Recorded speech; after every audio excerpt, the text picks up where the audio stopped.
हमको हमारे ही देश में प्रवासी बनाया है, उनसे हिसाब किताब चुकता करने का वक्त आया है।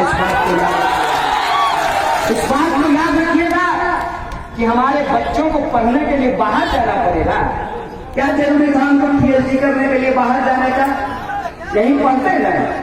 बिहार में ही यदि पटना विश्वविद्यालय को सेंट्रल यूनिवर्सिटी बना दिया गया होता तो यही पटना में रहकर के पीएचडी करते। और कभी कभी ये लोग, जैसे सियार लगा हुआ आपने सुना होगा, कभी ये लोग जबरदस्ती बिहारी बनने के लिए लिट्टी चोखा खाते हुए नजर आते हैं। ऐसा है, खाली लिट्टी चोखा हम लोग नहीं खाते हैं।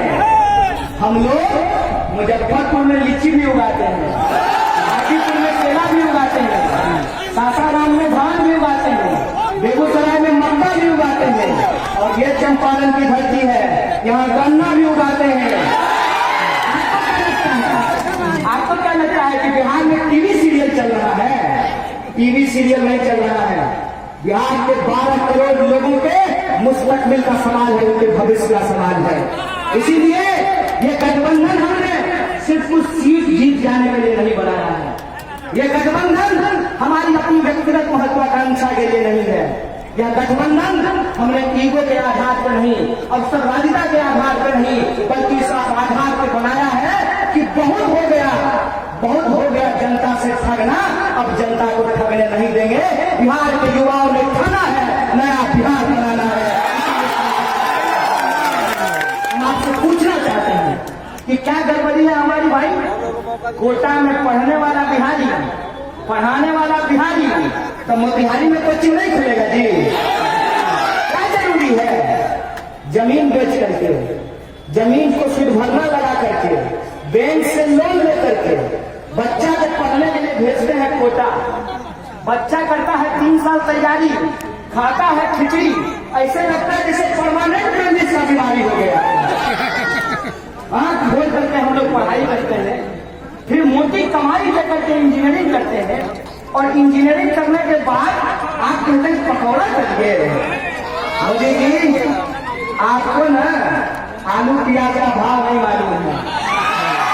अभी रास्ते में आते हुए आलू प्याज का दाम पूछते हुए आए। प्याज बोला है 50 रुपए किलो, हम बोला पेट्रोल से प्याज निकालना कर लिया है कि पेट्रोल 100 होगा कि प्याज 100 होगा। कितना आदमी होगा? हम थोड़ा हम पूछ लिए हैं, सही का हिसाब पूछ के आए हैं। तो आप मुझे बताइए कि 60 रुपये 70 रुपए किलो प्याज जब होगा तो कैसे पकौड़ा तोड़ा जाएगा? सवाल ये है, जब नेता 8,500 करोड़ का फ्लाइट से घूमता है ना, तो उसको जमीन का भाव नहीं मालूम होता है। एसी में रहने वाले लोगों को जेठ की दुपारी के बारे में पता नहीं होता है। जिसने सावन का बाढ़ नहीं देखा उसको पता नहीं चलता है कि जीवन की कठिनाई क्या होती है। इसीलिए हम आपसे आग्रह करने के लिए आए हैं, हम आपको कोई ज्ञान देने के लिए नहीं आए हैं।